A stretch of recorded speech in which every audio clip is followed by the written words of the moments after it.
Alléluia, Seigneur, merci. Je me remets à toi. Je m'abandonne entre tes mains. Fortifie-moi, Saint-Esprit. Merci pour ta bonté. Au nom de Jésus-Christ. Amen. Amen. Alors, donc sans plus tarder, nous allons prendre nos Bibles dans le livre de 1 Corinthiens.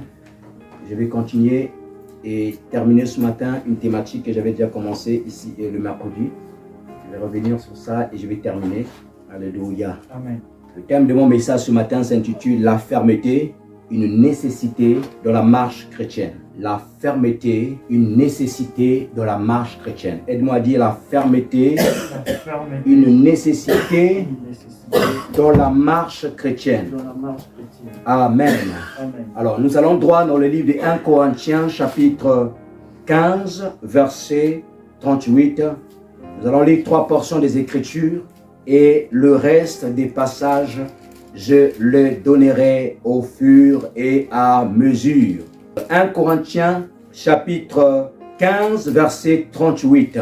Et ensuite, nous allons lire Philippiens, chapitre 1, verset 27. Et enfin, on lira Daniel 11, verset 32. Donc, je lis la parole du Seigneur. Dans 1 Corinthiens, chapitre 15, verset 38, il est écrit: ainsi, mes bien-aimés, soyez fermes, inébranlables, travaillant de mieux en mieux à l'œuvre du Seigneur.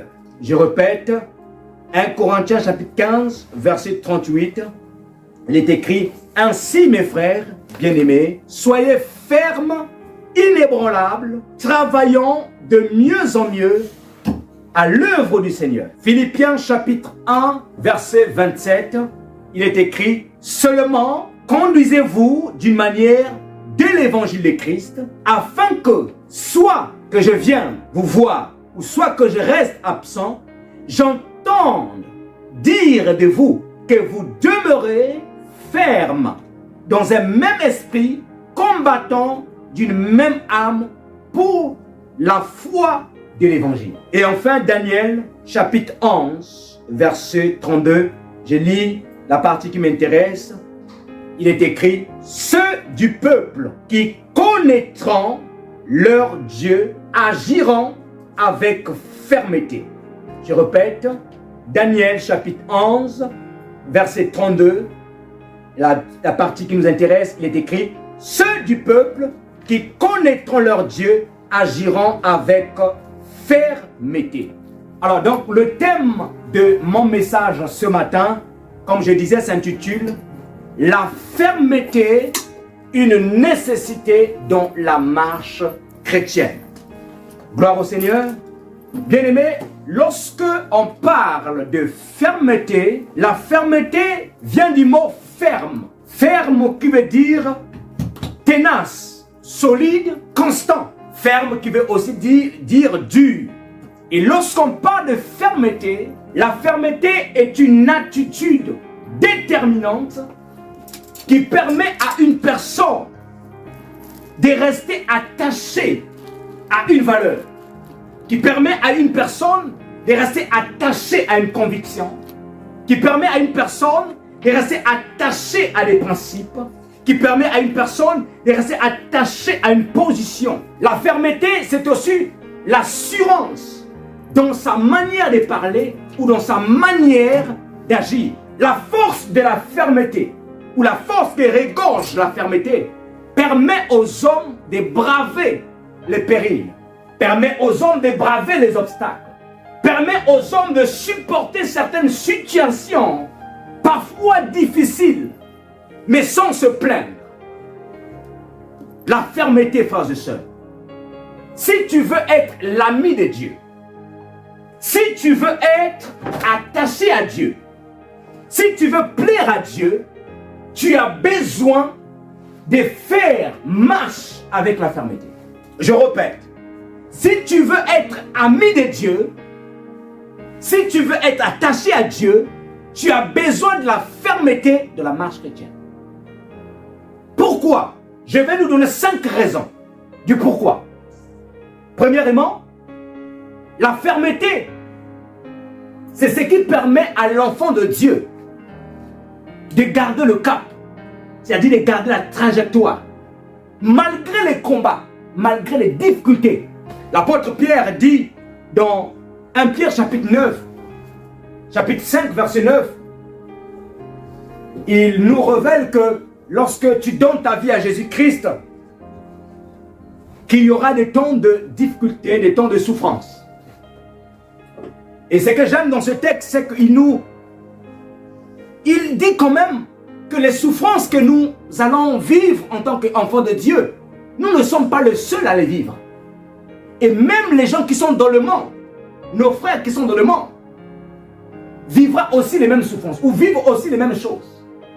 Mais la différence est située à quel niveau? C'est que nous, malgré qu'on peut souffrir un peu, l'avantage c'est que nous avons l'éternité avec nous.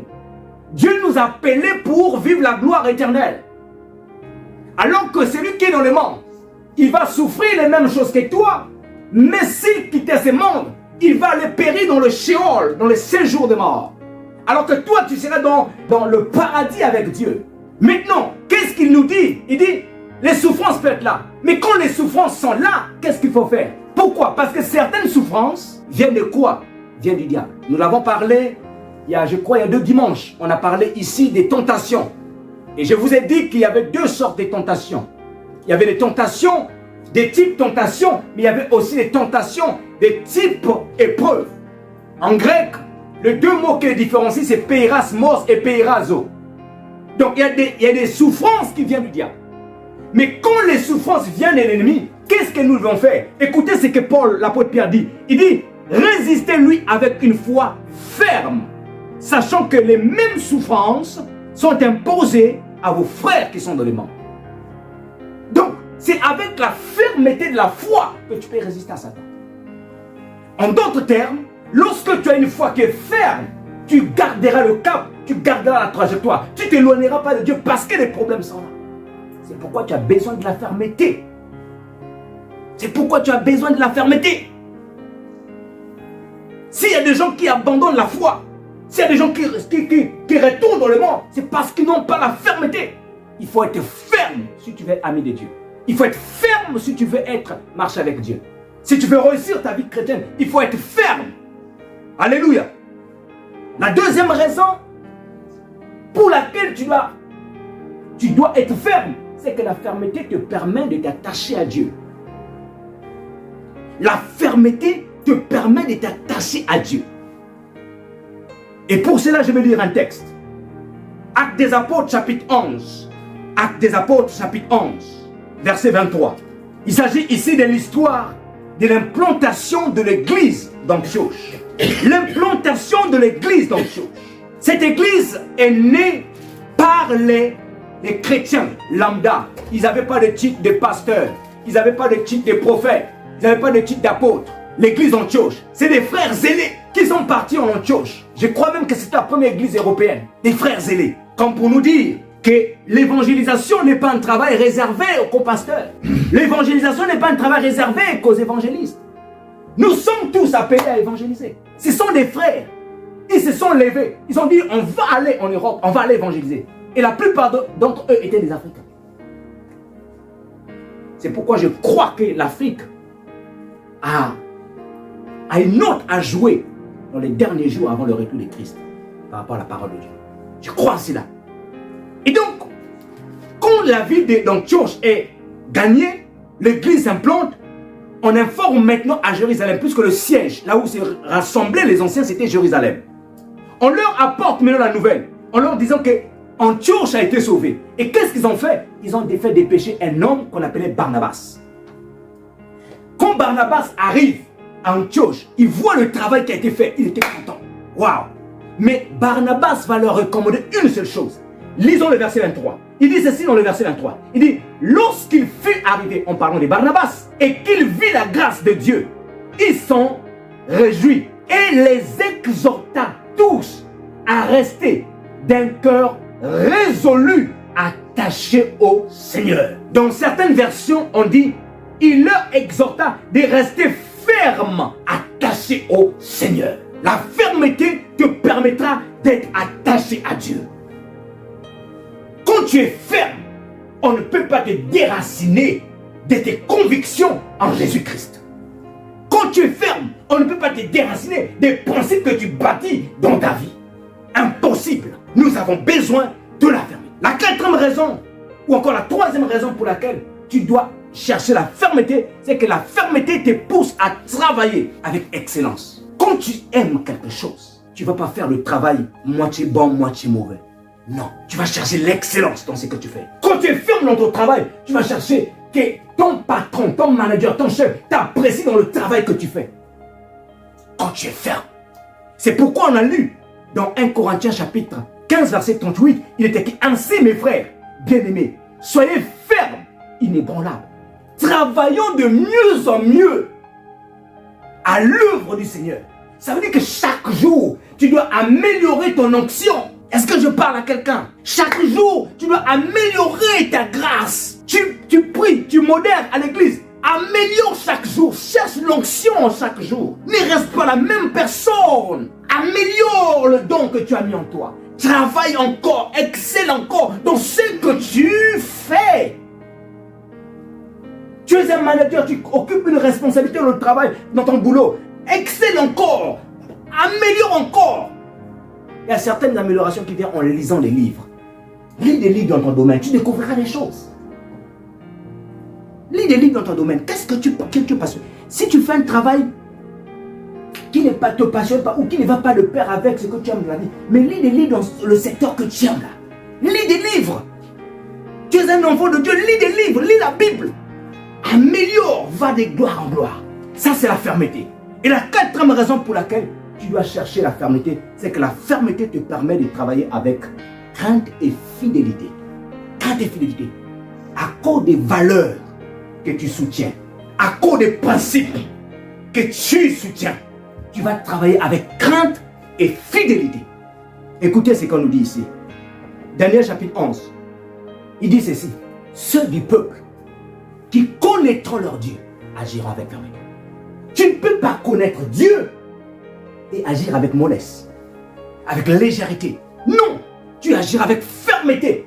Dans quel sens? C'est-à-dire que partout où tu vas, on ne peut pas t'imposer leur façon de faire. Philippiens chapitre 1 verset 21 dit: seulement conduisez-vous d'une manière de l'évangile de Christ. Est-ce que ce matin tu te conduis d'une manière de l'évangile de Christ? Est-ce que ce matin ta vie est digne de l'évangile de Christ? Il continue en disant: afin que, soit que je vienne vous voir, soit que je reste absent, j'entends dire de vous que vous demeurez ferme dans le Seigneur. Remarquez, l'apôtre Paul dit: soit que je vienne, ou soit que je reste absent, que j'entende dire de vous que vous demeurez ferme. Ça veut dire que quand tu es ferme dans ce que tu fais, ton patron est là, il n'est pas là, tu resteras intègre dans ton travail, fidèle à ton travail. Mais quand tu manques de fermeté, comme on dit, quand la souris, le chat n'est pas là, les souris dansent. Ça prouve quelque part on n'est pas ferme. Ça dit qu'on est parfois hypocrite. Le boss est là, on travaille un peu bien, le boss n'est pas là, négligence. C'est comme ça même l'œuvre de Dieu. Hein. Vous savez, il y a des gens qui ne croient pas à l'omniprésence de Dieu et qui peuvent se permettre de tout faire. Vous savez, l'omniprésence de Dieu, quand je viens ici, je sais que je ne suis pas venu m'amuser. Non, c'est pas un club ici. Ici, je viens prier Dieu. Est-ce que vous comprenez? Et si je suis conscient que je suis venu et que Dieu est omniprésent, quand je foule mes pieds en ce lieu, j'ai dit non, il y a des choses que je ne peux pas faire. Pourquoi? Parce que, premièrement, je vais à un endroit qui a été consacré, dédié à lui. Vous comprenez ce que je veux dire? Donc, quand tu es ferme, ça te permettra de servir Dieu avec crainte et tremblement. Quand tu consacres ta maison à Dieu, tu ne peux plus rien faire de mauvais ou de méchant dans sa maison. Alors, qu'est-ce qui se passe quand on manque de fermeté? Quand on manque de fermeté, qu'est-ce qui se passe? Vous allez remarquer la plupart des cas, quand quelqu'un manque de fermeté, il va avoir tendance à baisser la garde. C'est-à-dire, il sera inconstant quand tu manques de fermeté. Il sera laxiste. Il se permettra de faire certaines choses. Je dirais même qu'il serait dans l'obligation. Il se sentira obligé de faire certaines choses. Parfois qu'il ne cadre pas avec ses principes et ses valeurs. Pour plaire aux gens. À cause de quoi? Manque de fermeté. Il sera vulnérable à tout genre, tout type d'enseignement, tout type de doctrine, tout tout type de propositions. On t'invite dans une église, tu es conscient ou consciente que cette église-là ne prêche pas la Bible. Tu y vas quand même. On t'invite à un endroit. Tu sais très bien que cet endroit-là, ça ne cadre pas avec tes principes et tes convictions, tes valeurs. Tu y vas quand même. Pourquoi? Parce que tu n'es pas ferme. Combien de personnes ont fini par fumer la clope alors que dans leur principe, ils se disaient que je ne peux pas fumer. Mais pour plaire aux hommes, aux managers, aux chefs, ils ont fini par fumer. Ils ont manqué de fermeté. Combien se sont retrouvés dans des boîtes de nuit? Dans leur conscience, ils savaient bien que là-bas, ce n'est pas un bon endroit pour ma foi, pour mon identité en tant que chrétien. Mais ils se sont retrouvés dans des boîtes de nuit à cause de quoi? Manque de fermeté. Parce que les amis ont proposé, on va danser en boîte de nuit. Ça va peut-être vous choquer, mais je m'en excuse d'avance. Un enfant de Dieu ne va pas en boîte de nuit. Je m'en excuse d'avance, ça peut peut-être faire mal. Parce qu'une boîte de nuit, c'est un endroit où l'on va satisfaire nos désirs charnels. Alors, lorsque tu deviens enfant de Dieu, tu dois vivre par l'esprit et non pas par la chair. Le combat d'un enfant de Dieu, c'est de lutter à maintenir sa chair étant crucifiée. Christ est mort à la croix, il a crucifié la chair. Et notre combat, nous, c'est de faire assez que la chair demeure crucifiée. Et beaucoup vont à ces endroits-là. À cause de quoi? Manque de fermeté. À cause du manque de fermeté. Ils vont à ces endroits-là. Ils vont à ces endroits. Il faut être ferme. Quand tu n'es pas ferme, tu seras tolérant aux 7 péchés capitaux. Quelqu'un peut me citer un péché capital? Les hommes m'ont dit qu'il y en a 7 péchés capitaux. Alors, est-ce que quelqu'un peut dire, me citer au moins un péché? L'immortalité sexuelle. Le mensonge. L'immortalité sexuelle, oui, ça peut. Oui. Le mensonge. Le mensonge aussi, oui. Le vol. Non, ça c'est des péchés. C'est ça, des péchés normaux, quoi. Voilà, ça c'est des péchés normaux. Ouais, Maintenant, il y a 7 péchés capitaux. Les gens ont défini 7 péchés capitaux. Je vais vous en citer. Le premier, l'avarice. Le deuxième, la colère. Le troisième, les envies. L'avarice. Peine, qui ne dépense pas. Voilà, peine. C'est un péché. C'est un péché. L'avarice. Tu as l'argent, mais tu n'as pas dépensé. Tu veux qu'accumuler, accumuler, accumuler. L'avarice. Merci. La colère. Les envies. La gourmandise fait partie des péchés capitaux. La luxure. La luxure, c'est la débauche, la dépravation. Tout ce qui touche au sexe. L'orgueil et la paresse. Ce sont ces péchés capitaux. Et quand tu n'es pas ferme, tu seras tolérant à ces choses. Tu seras tolérant à ces choses. C'est pourquoi je dis ceci. Il est important d'être ferme. Dans la marche chrétienne, si tu veux être ami de Dieu, d'être ferme. Ce n'est pas une option, mais c'est un commandement que nous donne la Bible.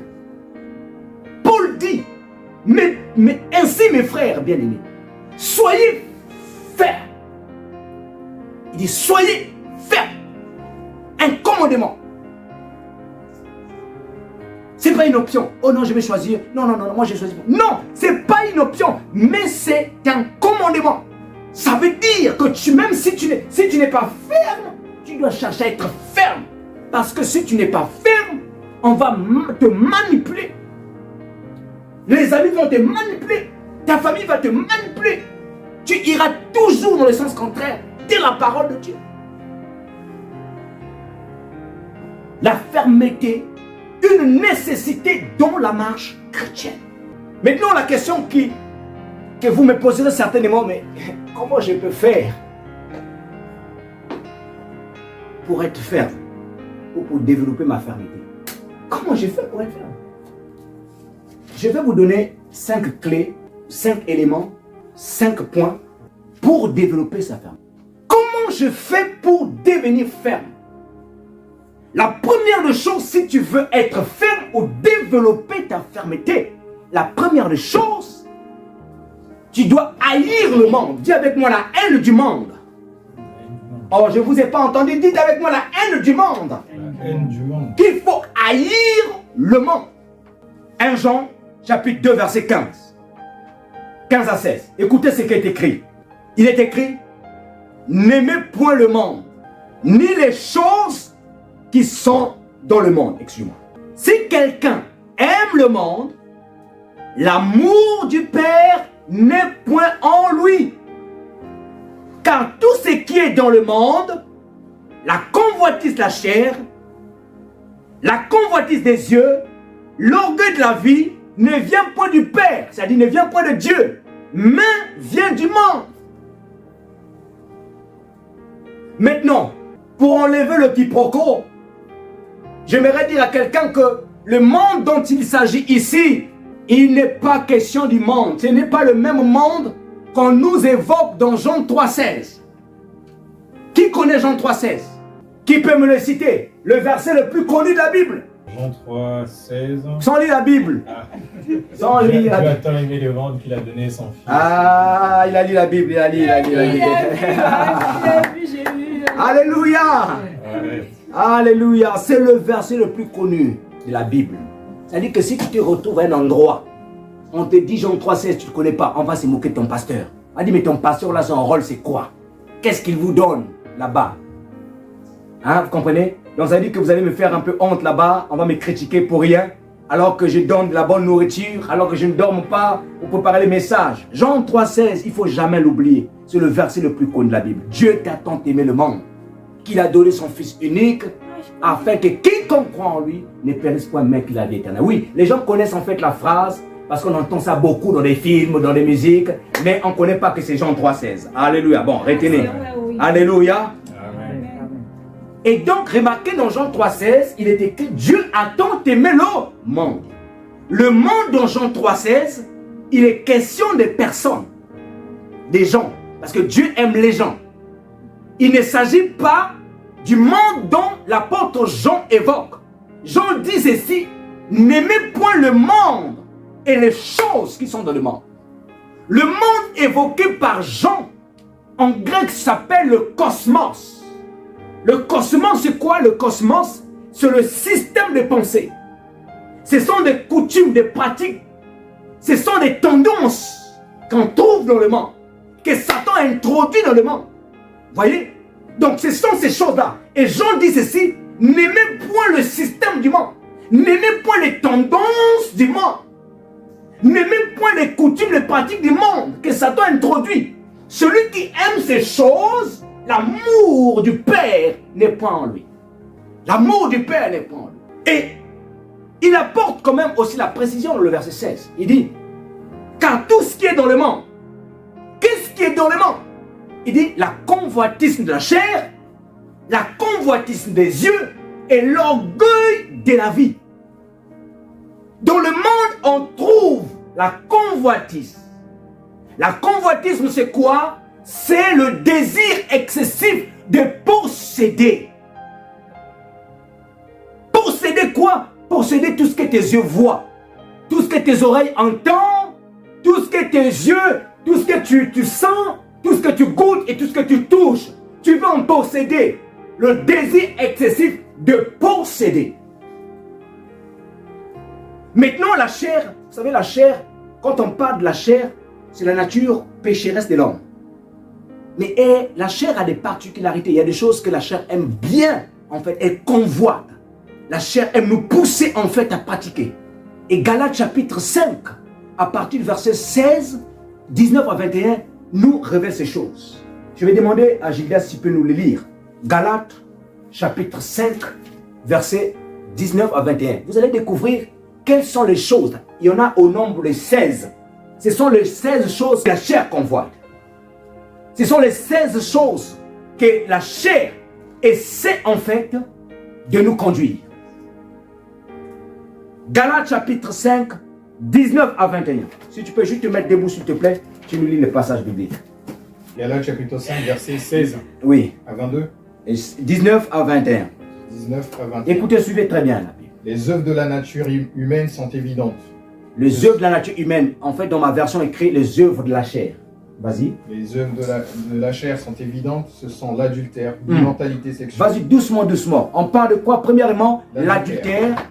Après, l'immortalité sexuelle. L'immortalité sexuelle. L'impureté. L'impureté. La débauche. La débauche. L'idolâtrie. L'idolâtrie. La magie. La magie. Dans certaines versions, la magie, c'est la sorcellerie. Vas-y. les haines, Les haines, les querelles, les querelles, les jalousies, les jalousies, les colères, les colères, les rivalités, les rivalités, les divisions, les divisions, les sectes, l'envie, les envies, l'ivrognerie, l'ivrognerie, les excès de table les excès de table, la gourmandise et les choses semblables. et les choses quoi? Semblables. Semblables. Amen. Amen. Ce sont des choses ici que la chair aime. Or, le problème c'est que quand tu es attaché à ces choses-là, la Bible dit quoi? Que les choses auxquelles s'affectionne la chair, or ce sont ces choses-là, est inimitié avec Dieu. C'est-à-dire que les choses que la chair aime t'éloignera de Dieu, te rendra ennemi de Dieu. Et ce sont ces choses qui sont dans le monde. Et nous devons haïr le monde, c'est-à-dire haïr ces choses. C'est pourquoi l'apôtre Paul, dans Colossiens chapitre 3, verset 5, écoutez ce qui est écrit. Frère Kader, tu peux nous lire ça? Colossiens chapitre 3, verset 5. Écoutez la recommandation de Paul. Pour comprendre où est-ce que je tire cette premier principe, ou cette première recommandation de haïr, de ne pas aimer le monde. Colossiens 3, verset 5. Écoutez. Mortifiez donc vos membres qui sont sur la terre. La fornication, l'impurité. Mortifiez. Dans ma version, il est écrit, faites donc mourir. Écoute, commence à lire. Premièrement, mortifiez donc vos membres qui sont sur la terre.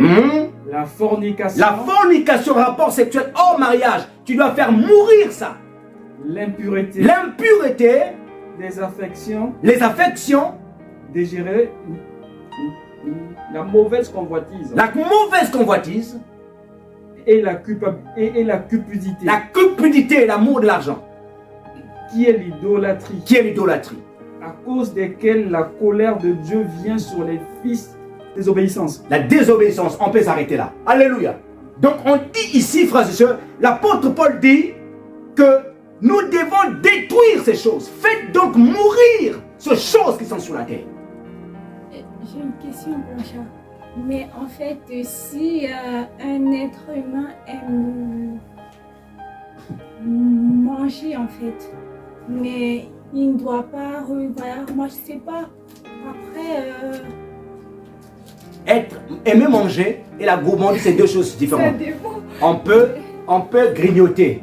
On peut aimer grignoter. La gourmandise, en fait, c'est aller au-delà de la capacité de ton estomac.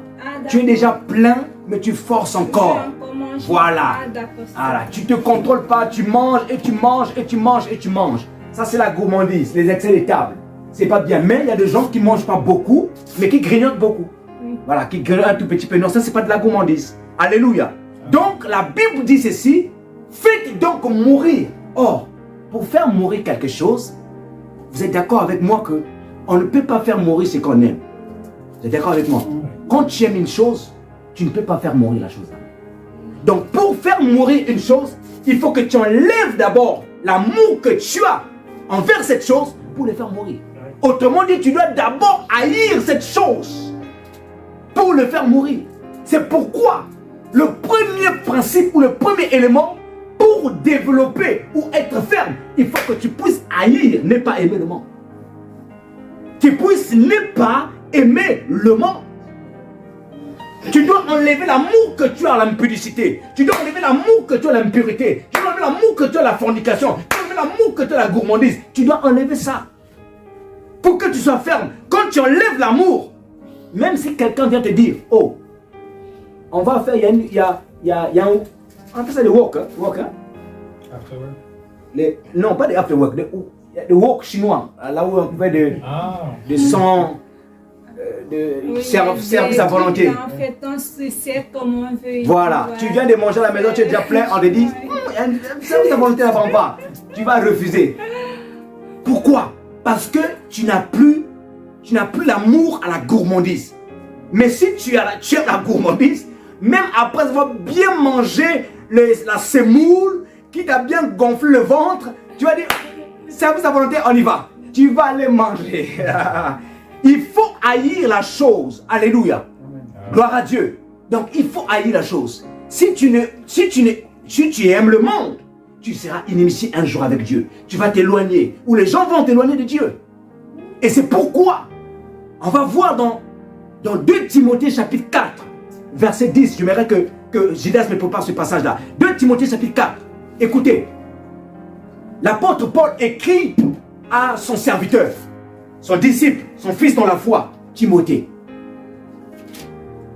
Le deuxième livre de Timothée a 4 chapitres. Et donc, au 4e chapitre, c'est-à-dire vers la fin de la lettre de Paul, Paul annonce une mauvaise nouvelle à Timothée. Il dit à Timothée, écoute mon fils, il y a une personne qui est attachée à moi, un de mes compagnons, que tu connais très bien. Mais malheureusement, la mauvaise nouvelle c'est que cette personne m'a abandonné. Cette personne m'a abandonné. À cause de quoi? À cause de l'amour du présent siècle. Si tu as trouvé le verset, vas-y. 2 Timothée, verset 3. 2 Timothée, chapitre 4. 2 Timothée, chapitre 4, Verset 10. verset 10. Mm. Car Démas m'a abandonné par amour pour le monde présent. Alléluia. On s'arrête là. Car Démas m'a abandonné pour l'amour du monde présent. Tu peux t'asseoir. Démas, c'est un ami, un collaborateur de Paul. Il marchait avec Paul.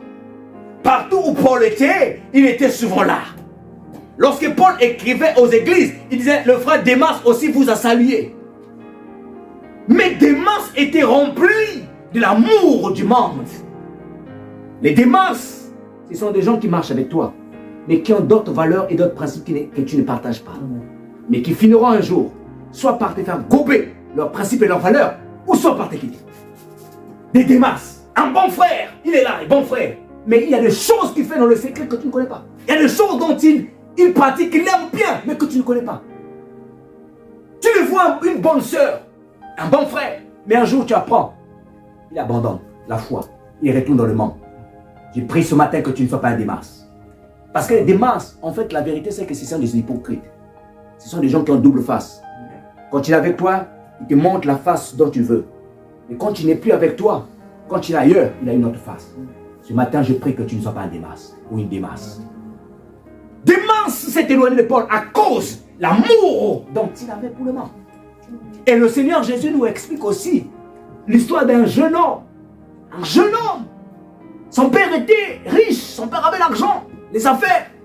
Mais le jeune homme est allé voir son père. Il dit à son père, papa, donne-moi la part de mon héritage. La Bible appelle ce jeune homme le fils prodigue. Et son père fait des calculs, dit, voilà, la part qui te revient. Et ce jeune homme, qu'est-ce qui se passe? Il prend la part de son héritage. Il part loin de son père. Il va dilapider son argent. Avec des prostituées. Il allait en boîte. Il a dansé. Il a fini son argent. Mais qu'est-ce qui s'est passé? Après, à un moment donné, il est devenu fauché. Galéreur. Sans argent. Il est devenu fauché. Jusqu'à aller travailler dans un boulot du coin. Au boulot du coin. Il devient quoi? Un gardien de pourceaux. Et pendant qu'il travaillait, la conscience lui parle, lui dit, même les serviteurs de la maison de mon père ne sont pas traités comme ça. Non, je vais me repentir. Pourquoi ce jeune homme est parti? L'amour du monde. L'amour du monde a fait partir ce jeune homme. Vas-y, va goûter le monde, va encore danser, va encore danser. Il ne savait pas ce qu'il attendait devant. Si tu veux être ferme, tu dois haïr le monde. Tu dois haïr le monde. Il faut développer la haine des choses qui sont dans le monde. Jacques chapitre 4, verset 4 dit, l'amour du monde est inimitié avec Dieu. Est inimitié avec Dieu. Tu ne peux pas aimer le monde, le système du monde, les tendances du monde, et ami avec Dieu. Un jour, tu vas t'éloigner.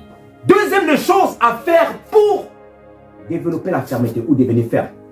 Deuxième des choses, c'est quoi? C'est ne pas aimer les choses qui sont dans le monde. Il y a ne pas aimer le monde et ne pas aimer les choses qui sont dans le monde. C'est deux choses différentes. Aimer les choses qui sont dans le monde, c'est désirer les choses qui sont dans le monde. Or, qu'est-ce qui fait que les hommes puissent aimer les choses qui sont dans le monde? Généralement, c'est encore la convoitise. La convoitise des choses qui sont dans le monde te poussera à aimer les choses qui sont dans le monde. Je vais vous prendre un exemple. Remarquez, il y a dans certains pays, surtout les pays en voie de développement, ils ont la plupart la convoitisme, ils convoitent l'Europe, ils convoitent l'Amérique. Il y a des gens qui aiment bien voir leur fils.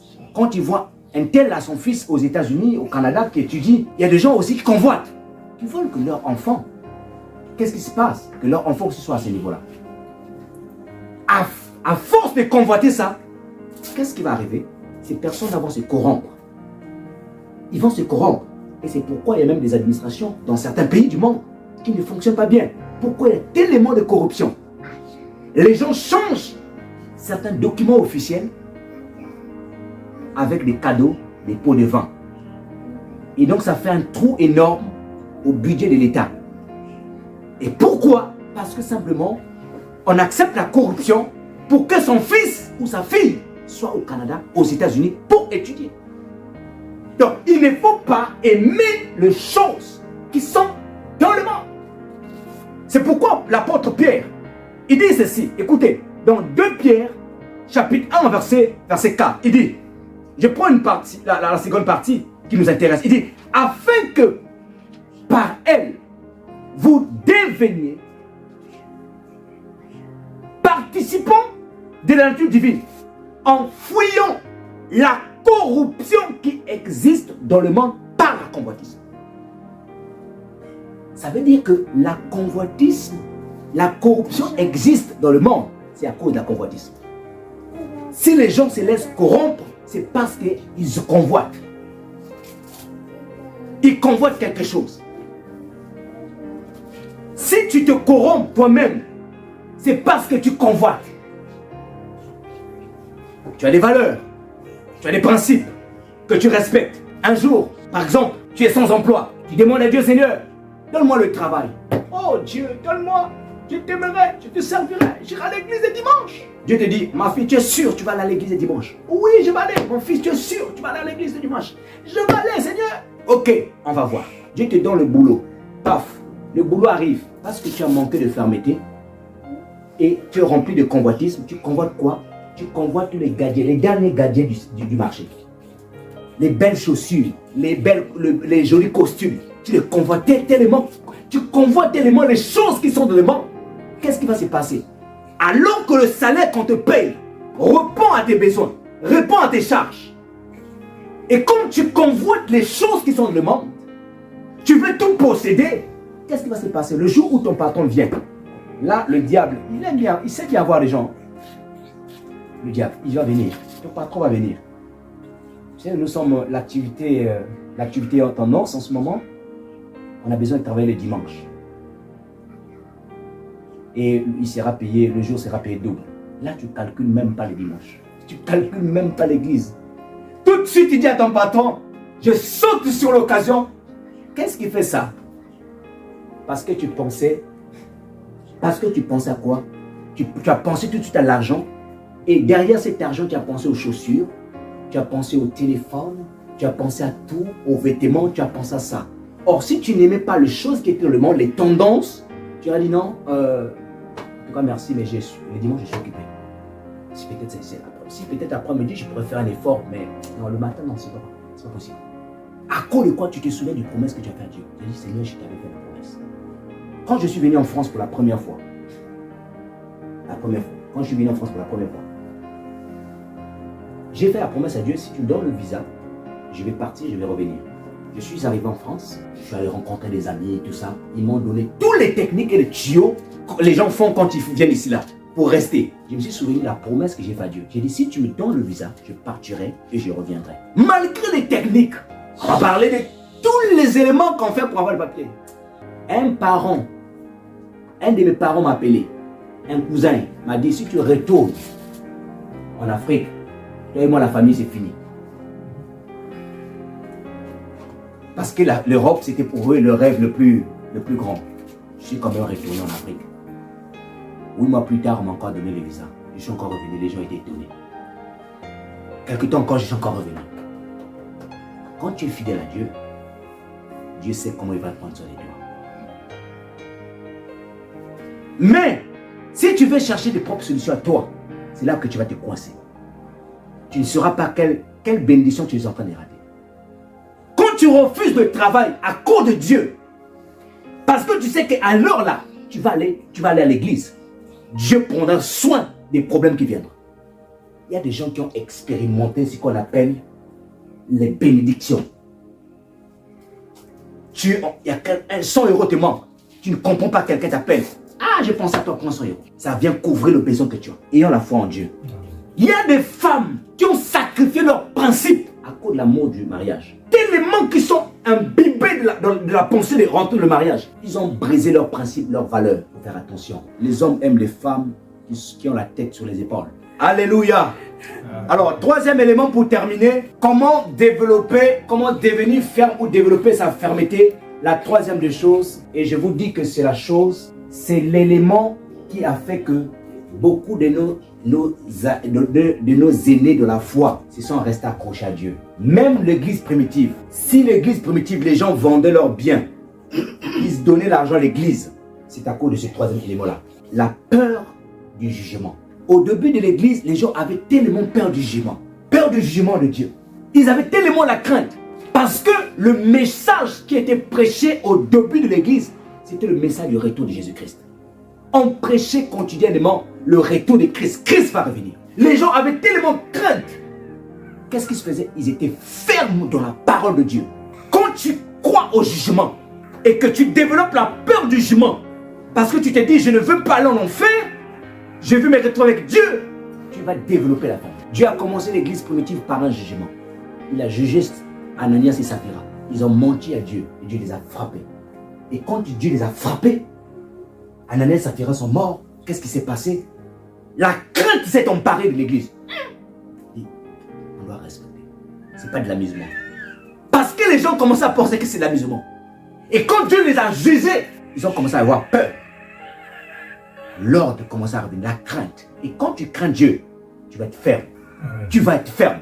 Et je m'aimerais dire à quelqu'un que les jugements, ce n'est pas de l'amusement. Ce sont des choses qui vont arriver. L'apôtre Paul dit dans 2 Corinthiens chapitre 5 verset 10, il nous faut tous comparaître devant le tribunal de Christ afin que chacun reçoive selon le bien ou le mal qu'il aurait fait étant dans son corps.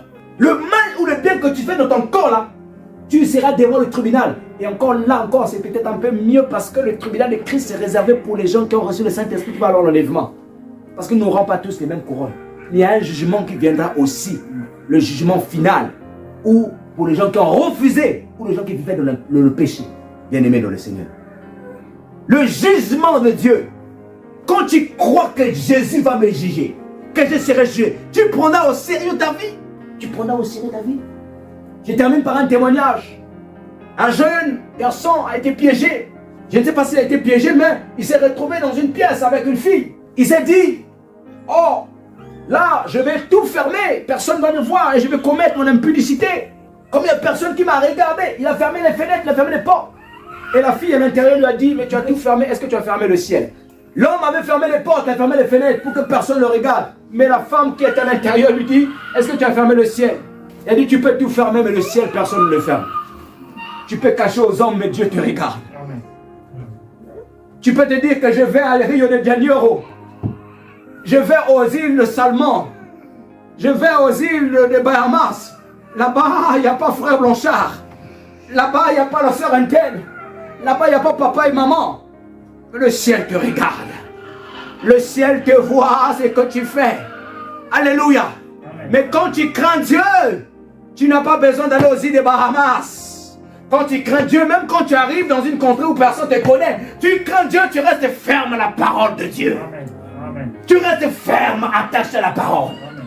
On ne vit pas la parole parce qu'il y a quelqu'un qui est à côté de moi. On ne vit pas la parole parce qu'il y a quelqu'un qui m'a dit. On vit la parole parce qu'on est fils de Dieu et on comprend que c'est important de vivre la parole. Alléluia. Bien-aimés dans le Seigneur. Donc voilà la pensée que Dieu voulait nous partager ce matin. Je vais continuer les 2 éléments qui nous restent, peut-être le mercredi. La fermeté, une nécessité dans la marche chrétienne. Tu ne peux pas devenir ami de Dieu, intime de Dieu, si tu n'es pas ferme. Non. Le laxisme, le laisser aller, la légèreté finira par t'éloigner. Deviens ferme, décide de devenir ferme par la grâce de Dieu. Amen. Et je prie que cela soit ton partage ce matin au nom de Jésus. Amen. Alléluia. Nous allons nous mettre debout et nous allons prier le Seigneur. Alléluia. Oh Jésus, tu n'as pas dit que je coulerai. Tu n'as pas dit que je sombrerai. Tu as dit, allons de l'autre bord. Tu n'as pas dit que je coulerai, que je coulerai. Tu n'as pas dit que je sombrerai. Tu as dit, allons de l'autre bord.